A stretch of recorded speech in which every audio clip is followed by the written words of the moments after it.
जी जी। तो सबसे बड़ी चीज़ तो यही है कि आपको अपनी थिंकिंग पे वर्क करना है कि मतलब आप कैसी चीज़ों को सोचते हैं।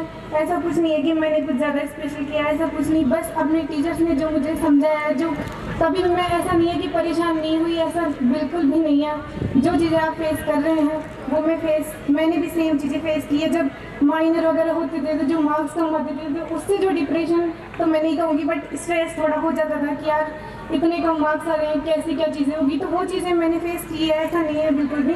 लेकिन ऐसा नहीं है कि जैसे मार्क्स कम आ गए तो हम एक दिन तो उसमें परेशान हो रहे हैं कि यार मार्क्स कम आ गए, अब कैसे क्या होगा उसका। जो आपने कोई बात नहीं, पेपर हो गया, बट सबसे बड़ी चीज़ है कि पेपर एनालिसिस आपने किया है या नहीं। मेरा यही था कि जैसे पेपर होता कोई बात नहीं, मार्क्स इवोल्यूशन हो गए, बट फिर मैं देखती कि मैंने गलतियाँ कहाँ की है। और सबसे ज़्यादा मैं कहूँगी कि टीचर्स का जो मेरी लाइफ में रोल रहा है, मैं जो कुछ भी हूँ वो अपने टीचर्स की वजह से हूँ। स्पेशली जेई का जो भी मेरा सफ़र रहा वो इंद्राज सर के मार्गदर्शन में रहा और उन्हीं ने मुझे संभाला है। 10th मैंने नॉर्मल स्कूलिंग की है और 11th में जब मैं फाउंडेशन के थ्रू उन्हीं के थ्रू एक इंस्टीट्यूट ज्वाइन किया मैंने, और उन्हीं का जेई का पूरा क्रेडिट मैं अपने इंद्राज सर को देना चाहती हूँ। चाहे वो ऐसा नहीं है कि मेरी केवल प्रोफेशनल लाइफ या ऐसे कुछ की बस स्टडी जेई का, बल्कि मेरी कोई पर्सनल प्रॉब्लम भी रही है तो इंद्राज सर का पूरा कंट्रीब्यूशन रहा है मुझे हर टाइप से गाइड करने का। तो जैसे ही पेपर सोल्व मैं करती तो बस पता तो चल ही जाता है कि भाई ये हमने मिस्टेक की है। तो सबसे बड़ी चीज़ है कि मैंने उसे नेक्स्ट माइनर में रिपीट नहीं होने दी।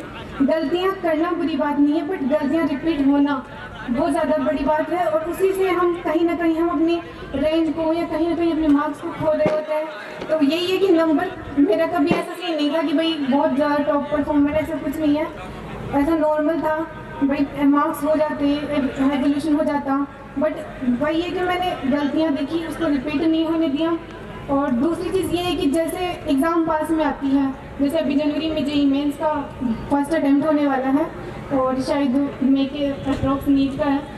तो जैसे ही मेरा भी, जब मैं पिछले साल 12th में थी तो ऐसे धड़कन थोड़ी ऐसे हो ही जाती है कि 2 साल का वो हो गया, अब कैसे क्या होगा, क्या रिजल्ट रहने वाला है। ऐसा लग रहा था जैसे कुछ आता ही नहीं है, 2 साल का पढ़ाई की है, ऐसा नहीं। बट लास्ट टाइम पे थोड़ा हम कहीं ना कहीं डीमोटिवेट फील करने लगते हैं। तो उस टाइम पर भी मैंने अपने सबको इतना मोटिवेट कर रहे हैं, जब सबको अपने पे इतना बिलीव है तो फिर अपने को पढ़ाई तो करनी है। तो बस यही चीज़ थी कि कभी खुद को डीमोटिवेट नहीं। मैं आप सबसे पूछना चाहूँगी, पेपर खत्म होने के बाद में स्ट्रेस किस किस को होता है? हैंड सबसे पूछ रही हूँ, पेपर होने के बाद में मतलब जब मार्क्स आप देख रहे होते हैं कि इतने मार्क्स बन रहे हैं मेरे, तो उसके बाद में टेंशन किसको होती है? ईमानदारी से बताना, क्योंकि मुझे बहुत होती थी।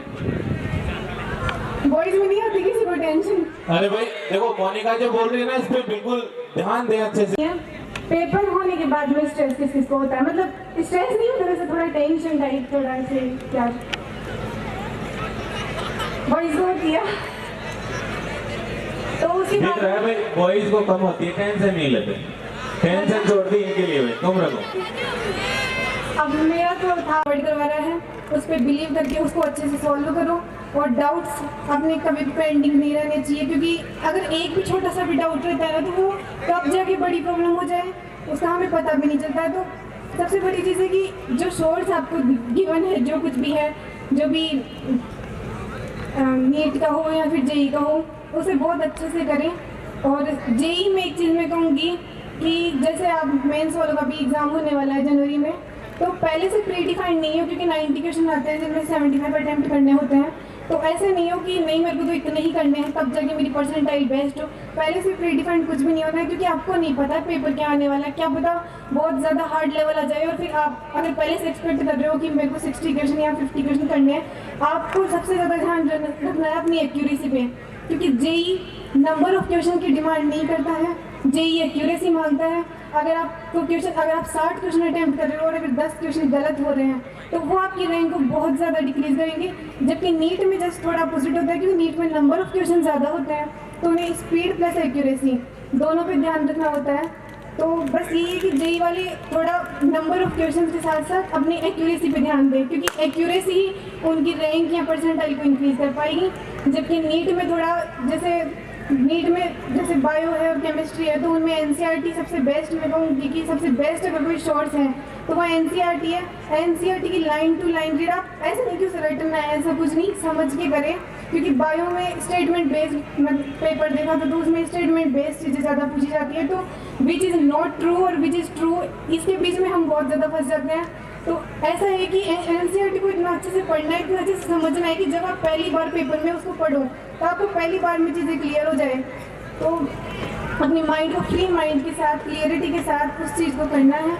और JEE के लिए बस यही है कि बिल्कुल नो टेंशन हो के बिल्कुल फ्री माइंड से करना है पेपर को। और मैं तो पेपर मैच नहीं करती थी, अब पता नहीं आप करो तो करो, बाकी मेरे तो पेपर मतलब कभी मैंने मैच ही नहीं किया, क्योंकि उससे स्ट्रेस लेवल मेरा तो पता नहीं, अगर ठीक भी होंगी ना तो पता नहीं क्या फिर क्या होता था।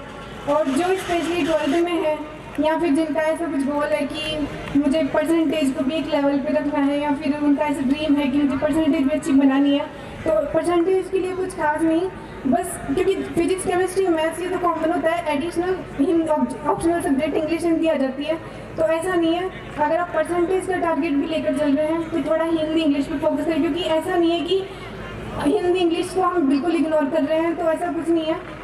जितना टाइम आप अपनी मेन सब्जेक्ट को देते हैं उससे अगर थोड़ा बहुत टाइम भी, लगभग 20-25 मिनट में अगर आप रेगुलर उसको पढ़ रहे हैं तो वो आपको एंड आपको इतनी दिक्कत नहीं है। लेकिन अगर आप एंड उसको पढ़ रहे हैं तो वो चीज़ नहीं है, क्योंकि हिंदी इंग्लिश बहुत कम पढ़ो, ऐसा नहीं है कि भाई सारे दिन पढ़ना है, ऐसा कुछ नहीं है। 5-6 घंटे पढ़ो, बट वो कंसिस्टेंटली आप अपनी पढ़ाई पर ही फोकस करो, उसमें आगे मैटर करती है। एक प्रोडक्टिव स्टडी आपको करनी है, 24 घंटे में से 5-6 घंटे तो हम अपनी स्टडी के लिए बहुत अच्छे से निकाल ही सकते हैं। तो बस यही है। और रेगुलरिटी रखिए अपनी, जो भी स्टडी है सारी चीज़ें मैनेज करके चलनी है। और बस अगर आप सच्चे दिल से अगर किसी चीज़ को, कहते हैं ना कि अगर किसी चीज़ को सच्चे मन से चाहे तो पूरी कायनात भी उसे हमसे मिलाने के लिए एक दो शायरी टाइप या फिर मैं कुछ कहूँगी, मतलब जो मुझे हमेशा मोटिवेटेड रखती थी। रख हौसला वो मंजर भी आए, यूं थक कर ना बैठ मुसाफिर, मंजिल भी मिलेगी और जीतने का मज़ा भी आएगा।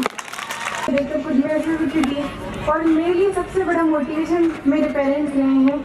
सबसे बड़ी चीज़ मेरी ऐसी चीज़ नहीं है, मैं अपने पेरेंट्स से बहुत ज़्यादा ओपनली हूँ, ऐसा कुछ भी नहीं है कि उनसे कुछ भी छुपा हुआ है। तो सबसे ज़्यादा मोटिवेशन मुझे अपने पेरेंट्स को देखकर मिला कि उनका जो लाइफ स्टाइल है वो पूरा मेरे ऊपर डिपेंड है, कि वो मेरे लिए आगे मेरी फ्यूचर लाइफ के लिए कितना स्ट्रगल कर रहे हैं, वो आज भी कर रहे हैं। और बस उनको देखकर जो मोटिवेशन आता है, ज़रूरत ही नहीं है किसी और चीज़ की मोटिवेशन की। तो सबसे बड़ी चीज़ है कि कोई भी ज़रूरी नहीं है किसी के लिए पेरेंट्स है, किसी के लिए, बट मोस्ट ऑफली पेरेंट्स ही होते हैं। और बस यही है कि चीज़ों को वेल मैनर में करें, मैनेज करके करें। तो कोई भी ऐसा कुछ नहीं है कि भाई 98.60 कुछ नहीं है, 100% भी बनी थी, किसी ने इतनी मेहनत की है। बट यही है कि सबका अपना अपना होता है, बट आपको पता होना चाहिए कि मुझे एक्चुअली में क्या करना है। बस इसी के साथ मैं अपनी वाणी को विराम देती हूँ। Thank you.